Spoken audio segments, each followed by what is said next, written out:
considered as unplanned, mistimed, unwanted pregnancies. Because in the RH bill, there is a provision for a two-child policy. That's why they changed the name of the bill from Reproductive Health Bill, ginawang pangalan niya ngayon? Responsible Parenthood Bill. Bakit kaya ginawang ganon? Hinirap pa yung definition, yung pangalan na term na yun from the church, which I know you know the true meaning of responsible parenthood. Now, after hearing everything that the bill wants to do to women, to young people like you, the authors of this bill say that it is pro-life. You believe that? When you say it's pro-life, then it should protect the unborn from day one and all human life up to the last breath. Correct? Pro-life eh. But if you read the bill, by the way, who has read the bill? One. It's okay. If you read the bill and you have the time for it, there is nothing there, and I challenge the pro-RH friends that you have.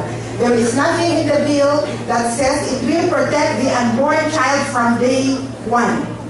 There's nothing there. Pro-life, it only protects it, they say, from implantation. That's 7 days late. What if they impede implantation? The morning after pill will destroy the uterus. Sisirain yung uterus ng nanay. Kasi pag meron na fertilize nung day 1, pupunta na siya sa uterus para kumapit, correct? Ang gagawin ng morning after pill, sisirain niya yung pagkakapitan. So, hindi makakasapit. That is what Dr. said is the abortifacient effect. So, what is the protection? Nothing. Parang sinabi ko sa iyo, anong pangalan mo? Bong ko. Bong.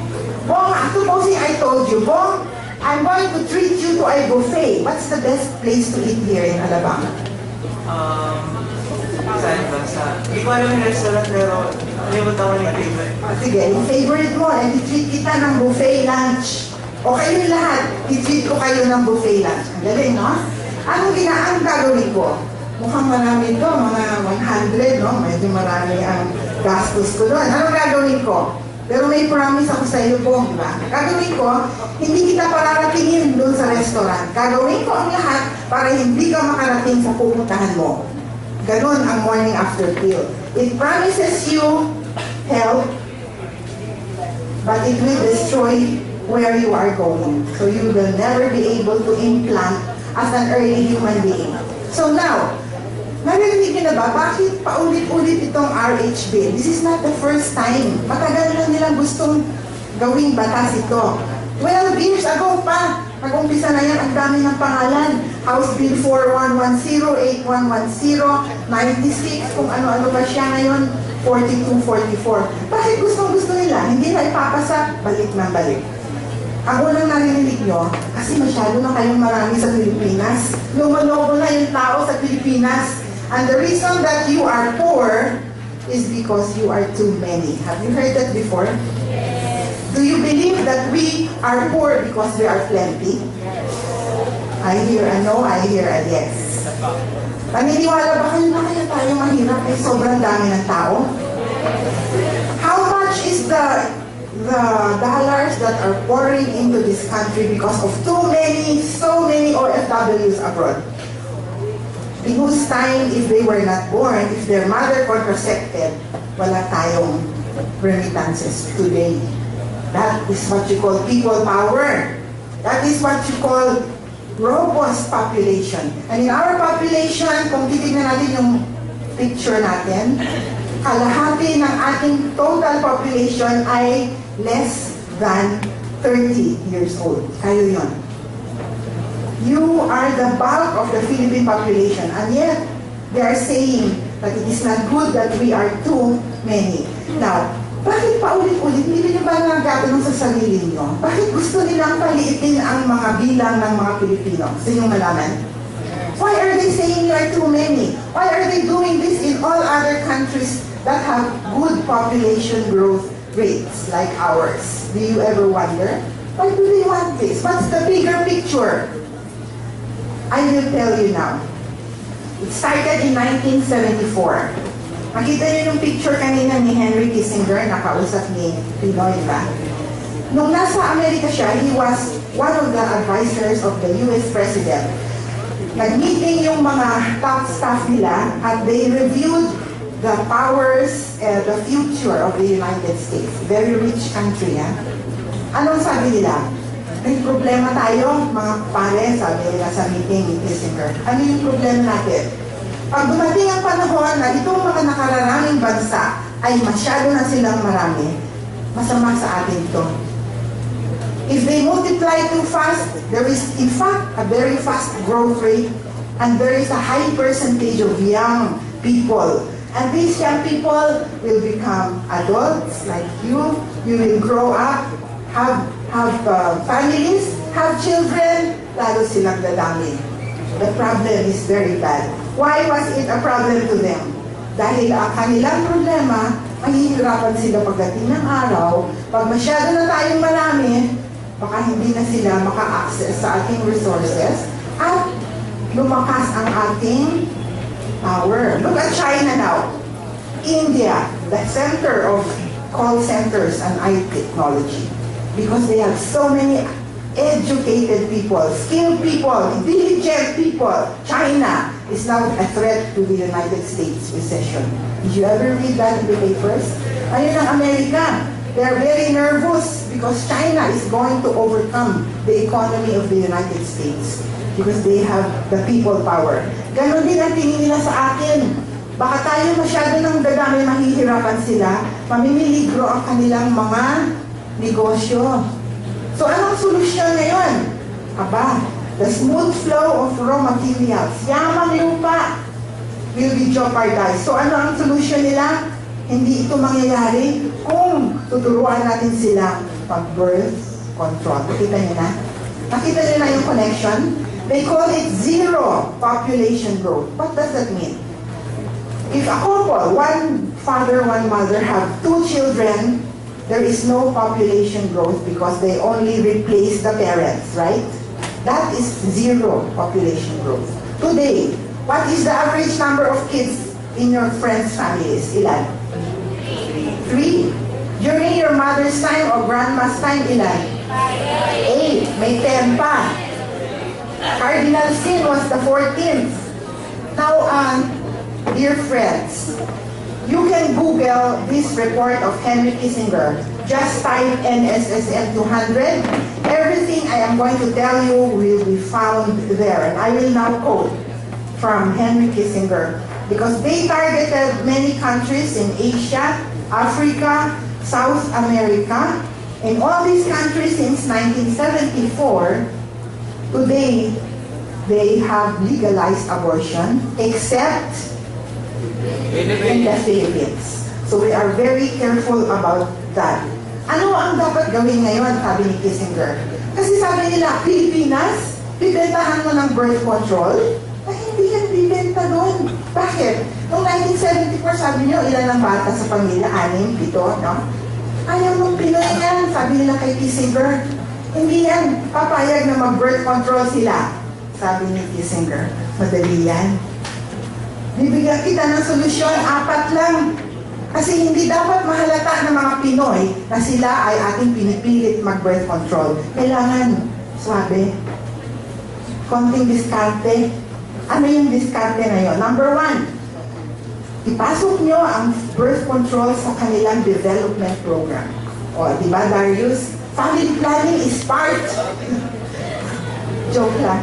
Family planning today is part of human development, sustainable development, general health, everything. It's integrated para hindi halata. Number 2, ang sabi dito, alam niyo ba yung nangyari sa WikiLeaks na na-discover this time na totoo pala yung ating hinala na nakikialam talaga sila sa atin? Anong sabi sa WikiLeaks? Yung USAID na namimigay ng pondo for birth control, yung pala is channel, ipinadadaan sa comprehensive health support program. You see? So yung USAID para sa birth control, hindi binibigyan ng diretsyo kay Bong. Ay, Bong, pang birth control ito ha? Hindi. Ilalagay nila sa General Health Program ng DOH. Halata ba? hindi masyadong halata. Number 2 na diskarte para hindi halata na birth control. Ito pa pala, sabi sa WikiLeaks, for the past 3 years, mga few years back, namimili talaga ang Amerika para sa family planning and population control. O, di ba? Bistado na sila. At saka magpapatuloy pa sila magbigay ng pera para sa family planning and birth control. O, galing na yan sa US Embassy, WikiLeaks. Number 2 na diskarte. Para katanggap-tanggap ang birth control sa mga Pilipino, palitan ang kanilang mga pananaw at paniniwala. Change their beliefs and attitudes. From pro-child, pro-family people that we are, they are going to change it into anti-child, two-child, pro-population growth, anti-population growth, pro-RH. Change attitudes and beliefs. How? Diba ang daming kabataan, sabi nila? Indoctrinate the young generation. Tell me, if you have not heard about POP-ED, population education. Since elementary school, your textbooks have been telling you, ito, retrato ng pamilyang dalawa lang ang anak. Tignan mo, masagana sila. May refrigerator, may kotse, ang tataba ng anak, ang daing pagkain sa mesa. O, diba? Sa kabilang pahina, 6 ang anak. Gulang-gulang yung itsura. O, diba? Walang pagkain, nag-aaway yung mga bata. Nakatira lamang sa isang barong-barong. Tanong ngayon sa grade 2 na si Imbong, alin ang gusto mo sa dalawa? Yung mascot. See? That's population education. Indoctrinating the rising generation of children.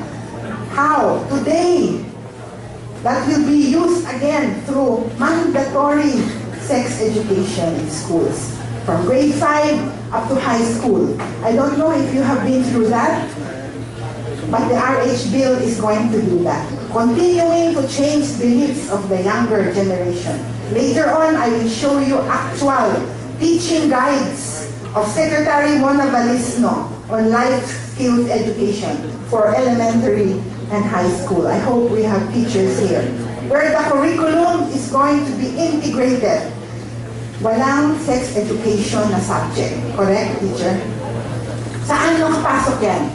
Sa English, sa math, sa AP, sa teknolohiya, values education, Filipino, papasukan nila kasi integrated. Bakit kailangan integrated? Para hindi halata, di ba? Sabi natin, diskarte yan. Number 3, sabi ng Kissinger, give them wide access to contraceptives. Narinig nyo kanina, remember what Dr. said of universal access? Universal means regardless of age, religion, civil status, sex, or sexual orientation. Bakit may dinagdag pang ganon? Meron lang sex, nilagdagan pa ng sexual orientation. The RH bill will not stop there. Kailangan daw, it will be a basic human right. Do you understand what that means? That it will become a basic human right, isang karapatan. Pag sinabi mong karapatan mo, bigyan ka ng magandang aral at turo sa eskwelahan, di ba? Kaya ka nag-enroll dito. Karapatan, right? You can demand it. Pag hindi binigay sa'yo, magre-reklamo ka. At pag hindi pa rin ibinigay sa'yo, susuplong mo, di ba? O pupunta ka sa DepEd, di ba? Ganon din yan. Since it is a basic right to universal access, you can demand it. Your younger sister, may younger sister ka ba mo? Yes. Ilang taon? 8. Mabibigyan ng multa. So, nagkaroon tayo ng population control dahil dyan sa LSM 200 na assignment ninyo, ha? Tignan mo sa Google. Magmula 72 hanggang ngayon, patuloy ng patuloy. Ano ang purpose ng population control? Hindi para pauntiin tayo, yung nasabi. Para daw labanan ang kahirapan. Wow! A solution to poverty. Kasi nga, you are poor because you are plenty. Therefore, to be more rich, you should diminish the poor. Ano na logic yan eh? Okay, sabihin na natin tama yun, na ang purpose talaga, ang pakay ay upang tanggalin ang kahirapan. Tanong ko sa inyo, dito tayo sa iba. Kung ang purpose ay tanggalin ang kahirapan, magmula 1970, ilang taon na yan? 40 anos na, no? Natanggal ba ang kahirapan sa Pilipinas? Hindi daw. Do you agree? 40 years of population control to remove poverty. 2010, more Filipinos are poor. Sabi ng administrasyon ni Gloria Arroyo, hindi lang yun. Mas marami pang naghirap, yung mayayaman lalo pang yumaman. So hindi pala yun ang solusyon sa poverty. 2011, the same. Poverty is still with us after 26 years plus 15, that's 39 years. Therefore, birth control and population family planning is not the solution to poverty. Ano ang bumaba? Hindi ang kahirapan ang bumaba. Ang bumaba yung bilang ng bata sa pamilya. Sabi ni Imbong, 3 na lang ngayon. Tama. Samantalang nung araw, 5, 6. Ang population growth bumaba na. I don't have to show you this, my friends. Just look around you. And you will see the number and size of children in families have really gone down to these levels. Almost zero population growth. So the growth is here.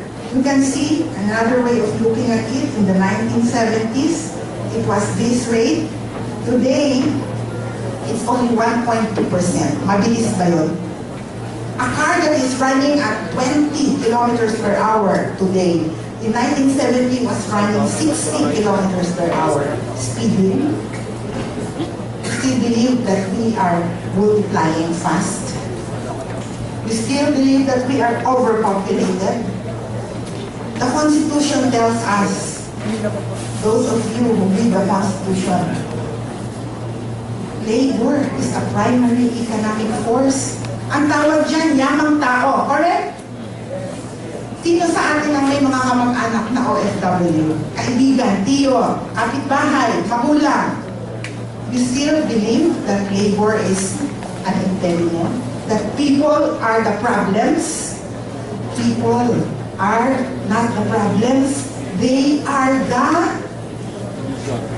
the solution to poverty. And yet the bill wants to reduce the number of people, to reduce the solution to poverty. In the Philippines, this is our healthy population picture. Look at the triangle. Kayo itong nandito sa gitna. Kayo yung nanggaling dito sa ibaba. So as you grow up the pyramid and you will be replaced by the young who will still be born. Halimbawa, may RH bill at bawal ang magkaroon ng mas maraming anak. Sino ang hahalili sa inyo? Baliktad ang mangyayari. Sabi nga ni Mr. Clinton when he came here last year, nakakaingit kayong mga Pilipino. You have a robust population growth. That is an asset and a massive natural resource. He was right. Kaya lang nabugbog siguro siya ni Hillary kasi si Hillary pro-abortion. Diba? I don't know what happened to him. And even this year alone, Business Insider considers the Philippine population growth as the key to being a global economic growing nation. In fact, we are among the emerging markets in Asia. Number 4 tayo because of our population who are, kayo ito girls and boys, kayo ito, young, diligent, intelligent, English-speaking, educated Christians. Compared with Vietnam, Indonesia, and Mongolia, where English is not even spoken. And you want to reduce all these talented young people in an ideal family size of 2 children, what will happen? Zero population growth. Walang hahalili sa inyo. So yung mga kabataan ay medyo tatanda. Ano mangyayari sa triangle? Baliktad. Wala nang isinisilang. You ask your parents who went abroad. Walang makikitang bata sa mga cathedral. Sa mga lugar na pinupuntahan. Walang taong, walang mga kabataan. Panay magtatanda kagaya ng Japan. It's a graying population around the world. I want to let you know na tayo na lang ang healthy population growth. I challenge you to look for other countries with the same healthy population growth that we are. Christian nation like us. So in Japan, if you, sino mga IT students dito? In 15 years, Japan will have no more kids or young people, no labor force. And if you go there, you will be taken in. But first, you must learn how to speak Japanese. Arigato. This is the picture of Japan from a healthy population to a dwindling population, and it will become like a kite. Babaliktad, mahuhulog, tutumba. No more children. Instead, it will be aging populations. Not only in Japan, in Germany, Europe. In Germany, they are closing preschools kasi wala ng bata. In the US, maswerte sila kasi ang daming Pinoy. Their population, nagiging US citizen, kumaganda pa rin dahil sa Pinoy at Latino. So in US na yun, mga Kissinger galing, buhay pa ngayon. Ito yung kanilang mga alipores na gumagawa, nagpopondo ng population control programs. Hindi ko na isa-isahin kasi nandito na yan eh. IPPF, yung sinabi ni Doktora, kasama na yung mga namimigay ng funds, pera, dollars, to poor countries like us. USAID and UNFPA. Yan ang mga namimigay sa atin. UNFPA, by the way, is the largest provider of population services and funds for family planning. It has been here, hindi lang today, my dear friends, pang-anim na programa na ngayon. So imagine niyo, ever since the beginning, nakalimang country programs na sila. Magkano na kaya ang naibigay para dito sa population control? At ang kanilang advocacy ay reproductive health. In the 6th country program and annual report, iisa ang goal nila, gawing damihan ang pangangailangan ng contraceptives dito sa ating bansa. According to the annual report, I'm not saying this from my own, it came from the annual report of IPPF. Their priorities is to pass the RH bill, to give all adolescents, kayo yun, reproductive rights, and to have the government fund all these programs from our pockets, from your parents' pockets as taxpayers. Anong ginawa ng UNFPA? Pumunta na sa lahat ng lugar sa Pilipinas at namimigay ng pera para sa mga birthing centers for the poor women, na kung saan, pag nanganak yung nanay doon, automatic susukan ng IUD. And again, targeting the young generation, they're making teen centers all over the place. Ano kaya yung nakalagay sa teen centers? Every time UNFPA gives money, merong kapalit na serbisyong family planning. Kunyari, Muntinlupa, binigyan ng 2 million ng UNFPA for building sidewalks. Akala nyo sidewalks, okay na? Merong kapalit yun. You have to have a good record of family planning for teenagers and everyone in Muntinlupa. I'll give you an example. I come from the city of Marikina. Have you been there? It's the cleanest in the country.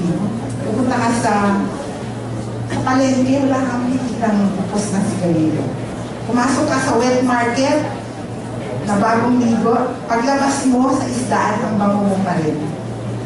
Ang ginawa ng dating mayor, nabigyan siya ng USAID money para gumawa ng bicycle lane.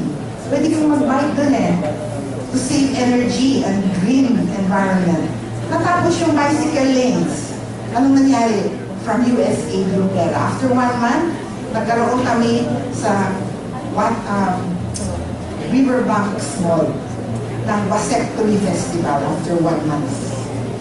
Sinabi ko sa inyo, may kapalit yan. At ito na nga yun. Pag pumasok ang USAID, bibigyan sila ng equipment.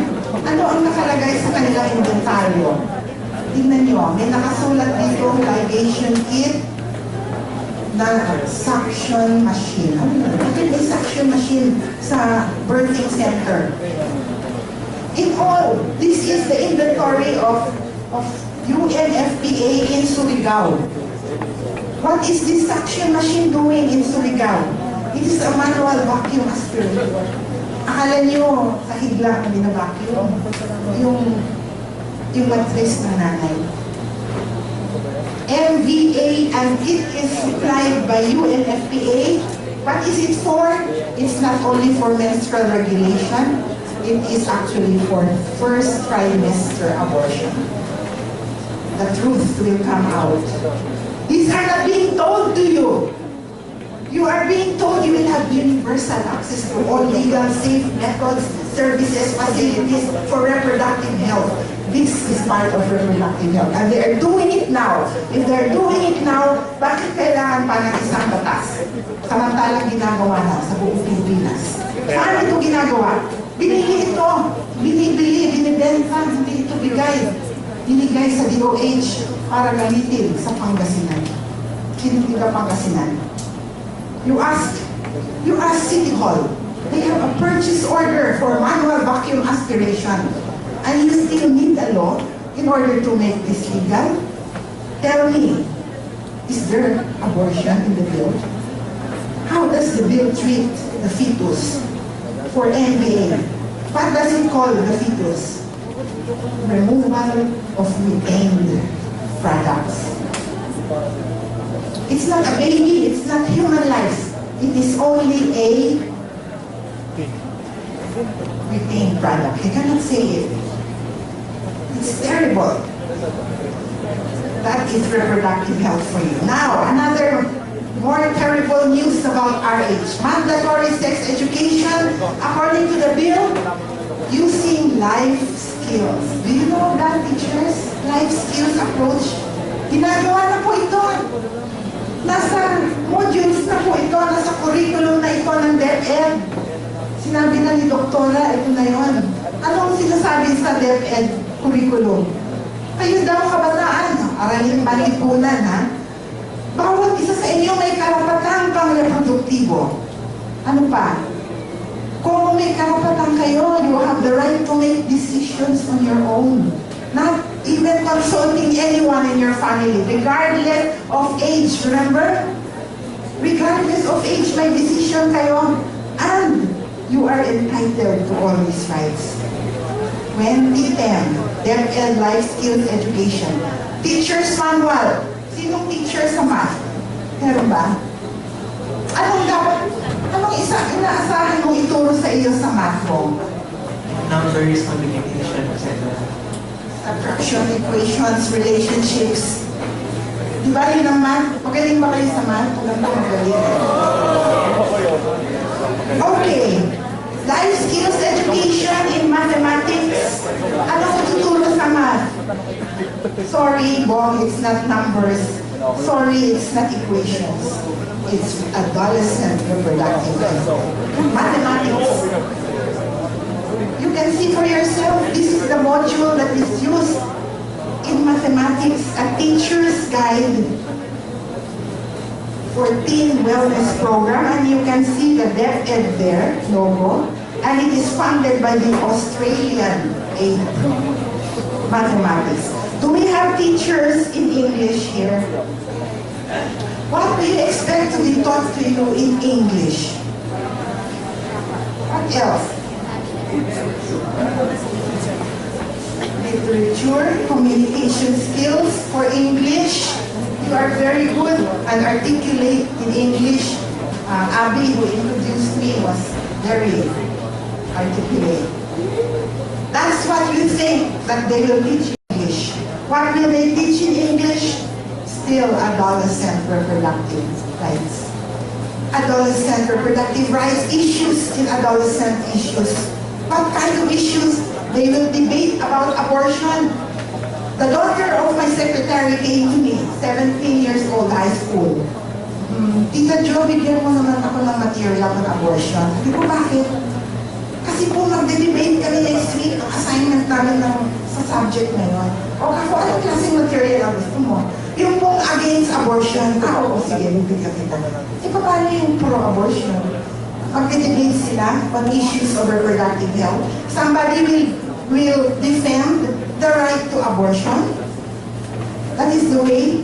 Grade 5, high school, values education. Anong nilagay sa handbook ng teacher? Kayong mga kabataan, meron kayong karapatang sexual at reproduktibo. May karapatan kayong hingin ito. Ngunit merong mga hadlang. Ano yung mga hadlang? Ang inyong religion at ang inyong pamilya. I wish there were parents here because you are not aware, we are not aware that they are teaching our children to forget about us, to forget about religious values that being taught in school. And don't be so secure that you are in a Catholic school. Why? Regardless of religion, di ba sinabi ko kanina? No discrimination, Catholic or non-Catholic school or Muslim school. No discrimination. Mandatory. Compulsory yun. Sex education. And if the administrator of the school, if Vice Dean John will object to that kind of module, ano mangyayari sa kanya? Makukulong siya. There are penalties in the RH bill. We see how coercive. Whereas ang konstitusyon natin, ang saligang batas, anong sabi? Nasa magulang ang likas na karapatan at tungkulin upang hubugin ang puso ng kanilang mga anak. Anong ginagawa ng RH bill? Tinatanggal yun. Hadlang nga eh. Pati religion, hadlang. So anong ituturo ng inyong spiritual director? Baka makulong pa siya. That is the RH bill. And UNFPA is doing all this with IPPF, Planned Parenthood Federation, and they are targeting the young people like you. How do they do this? They guarantee the rights. I will go faster. I already told you how much Family Planning Organization of the Philippines is the local affiliate of IPPF. And they receive funds for our age, 31 million pesos. Even Gabriela, one of those who support the RH bill in Congress, they also are funded. I got this all from the IPPF annual report. So, my friends, who are these people? IPPF, FPOP. Ito yung kanilang Bible. Principle number 4, sexuality and the pleasure from it, whether or not the person chooses to reproduce. That's free sex. That's promiscuity, regardless of age, religion, civil status, gender. Another principle,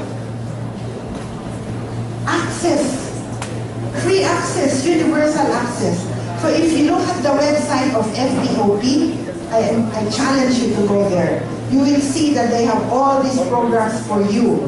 And if you are not careful, baka kayo ay masiklo. I wish the parents were here because they are targeting parents, young people, even church-based organizations are being targeted. So this is all part of what I said kanina about changing beliefs and lifestyles. Culture Change Communication Program. Life Skills Education according to DepEd. DepEd na ito ha. Sabi ng DepEd, itong life skills na ito, ang purpose talaga nito is to change the personal behavior and practices of young people. Excuse me, hindi ba ang mission ng DepEd is to make you good people?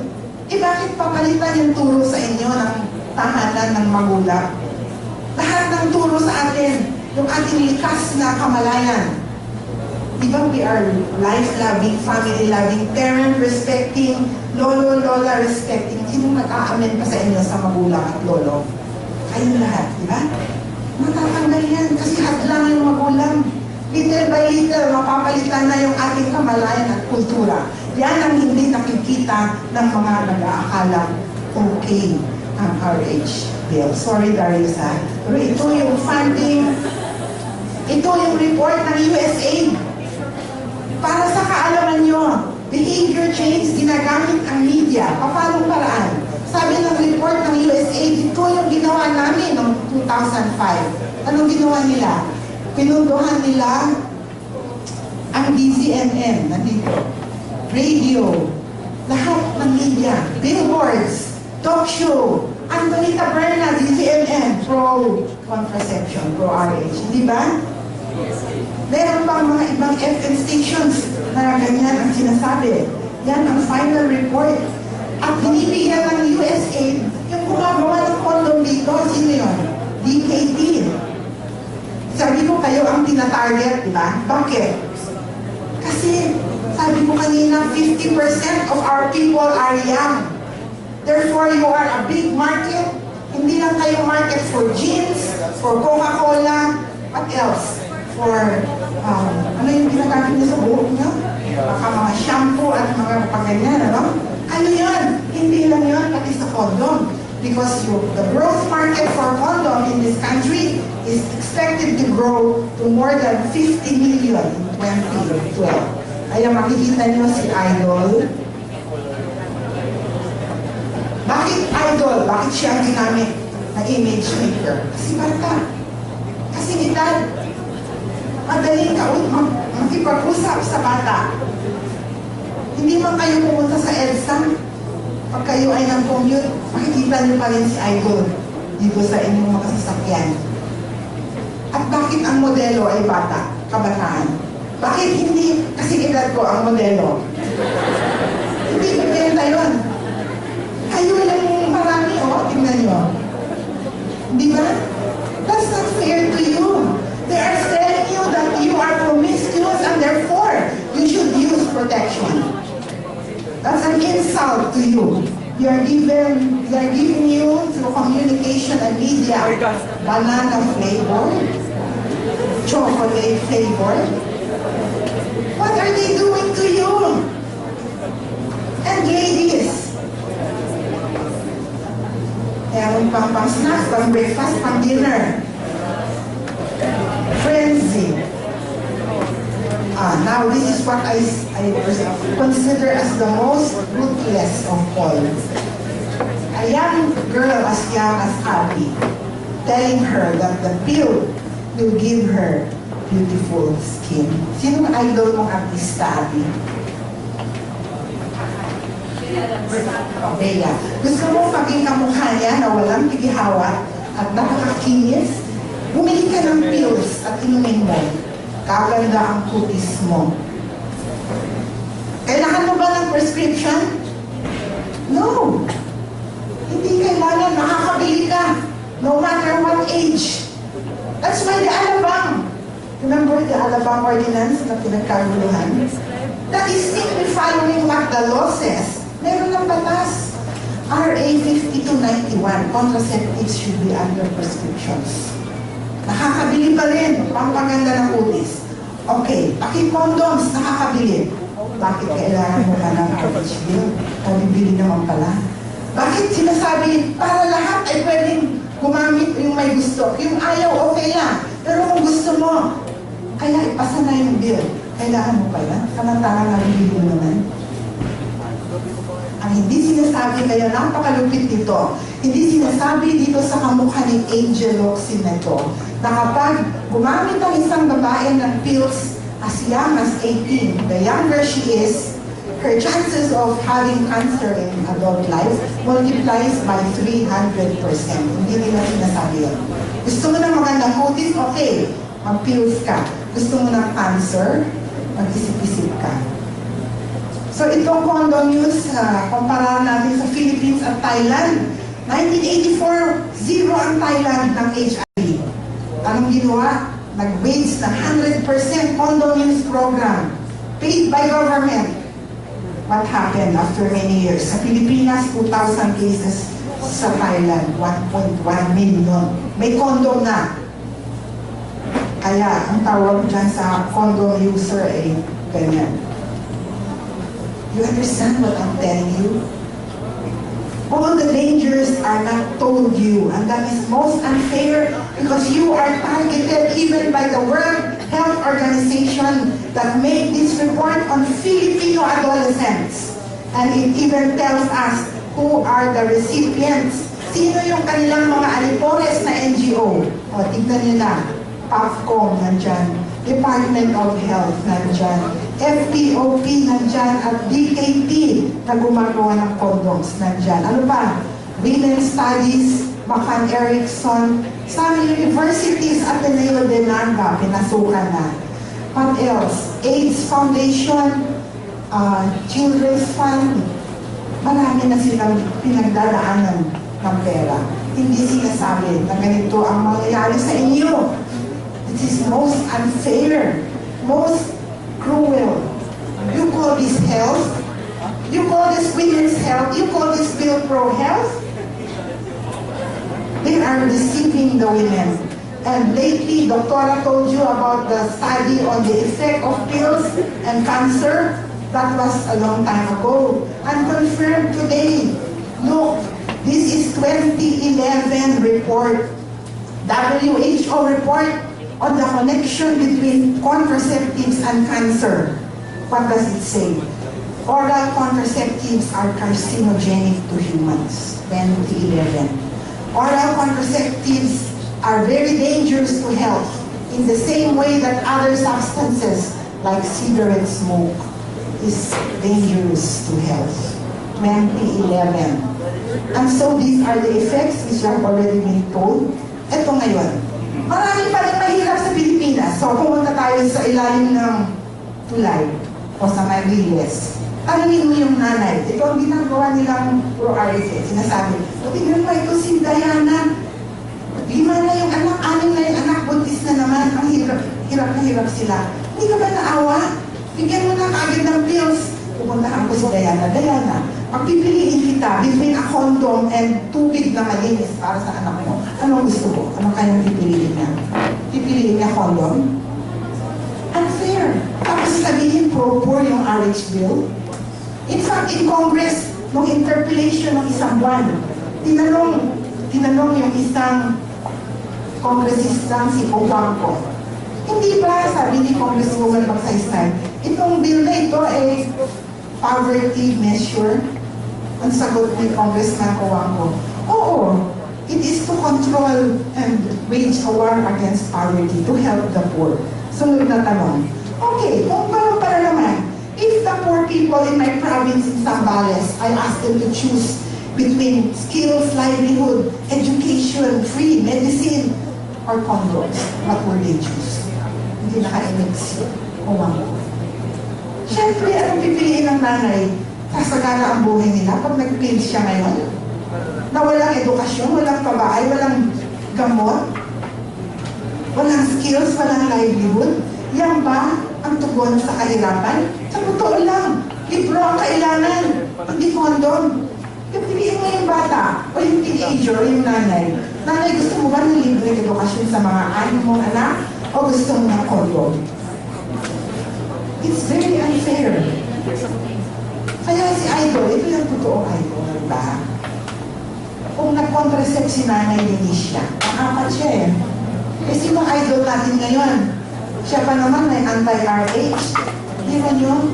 Ang dami nating idols na matutuwid at magalang na tao kung hindi pinagpatuloy ang kanilang buhay ng kanilang nanay.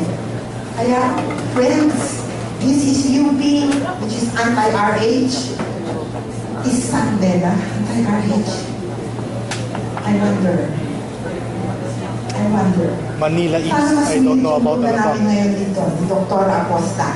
Kasi sa Kongreso, pinagpapatuloy ang labanan sa Senado at sa lower house. Tuloy-tuloy ang laban dito sa RH bill na ito. Sana patulungan niyo kaming lahat.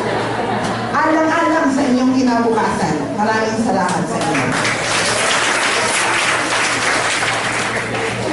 Because I know that you were listening. Otherwise, there would be no questions like that. First of all, the doctors have a Hippocratic oath. Yeah. What is their moral duty and professional duty? Is to do no harm. That is why this bill, which considers contraceptives as essential medicines, is the utmost deception, most unfair and cruel to the health public. Why? They're saying it's healthy when it is not. And one of the primary responsibilities of medical practitioners and healthcare providers is to alleviate disease. Is pregnancy a disease? It's not. So what is the disease that it is trying to cure? And if the doctor is asked by a teenager, no? Instead, the teenager wants an IUD. If the doctor knows his oath, he's not going to give that to her because it might even kill her. This is already a violation of medical ethics. Besides, he is under a duty to tell her what are the risks to her health, which doctors are not doing here. Most, at any rate. What do you want to add? You know, you study to become a doctor is to promote health, to promote life. And you know, we have explained to you, although we were very in a hurry, that there are so many horrible side effects of contraceptives and abortion. So therefore, it should not be done by healthcare workers because healthcare profession is meant to be an unflinching affirmation for human life. As Attorney June said, first, do no harm. But like, what if in the case of, let's say, I'm a middle-aged woman, I have a family, I wish to have no more children. I go to my doctor and say, you know what, I'm ready to deal with the risks of taking contraceptives. The doctor, isn't it that the person who's to take the contraceptives are the one who decide for themselves? And the doctor is only there to say, okay, these are the risks, this is what happens, this is what you do. But of course, isn't it that the choice is still with the person, and it's the responsibility of the doctor to tell them. You know, just like God gave us freedom of choice. But freedom of choice is meant to do good and not to do bad. Take for example here, you have an enemy here in school. You have freedom. Do you think you can kill your enemy? What will happen if you kill your enemy? You're going to go to prison still. Because freedom is never absolute. It is only freedom to do good. So if I were the doctor, I would tell you, what's your name? Lisa, okay, congratulations. You want to take pills? Oh, free with these pills is breast cancer, cervical cancer, liver cancer. You may also have divorce because it is going to result into loss of sexual pleasure and mood disorder. So you and your husband is going to quarrel every day because of the effect of the hormones. You think you will still take it? Because it really depends on the person. I believe that there are people functioning well in the society taking contraceptives. I will give you a very brief answer to that. Yes, we have all freedom and we have choices, but we are responsible personally, right? That's what we're saying for our choices. But as a person, we are physically free, correct? If you want to take pills, go ahead, that's your decision. If you feel that you can fly, if a person feels that he can fly, he can jump from the top of his building and fly. Because he is physically free, but he is morally bound. There's a difference between physical freedom and moral freedom. Freedom is only freedom to do good. So he will have to live with the consequences, and that is now a personal decision and a choice, yes, but there is also a personal accountability to himself. That's all I can say. And besides, you're talking about freedom of choice. But we have shown you that this bill doesn't actually allow freedom. Because, for example, if I do not want to dispense contraceptives, I cannot do that. Because, as I've shown you in the provisions of that bill, it's mandatory. So where is freedom there? They are also killing our freedom not to be able to do all these bad things. Because you are going to be sent to prison up to 6 months and pay a fine of up to 50,000 pesos. Where is freedom in the reference?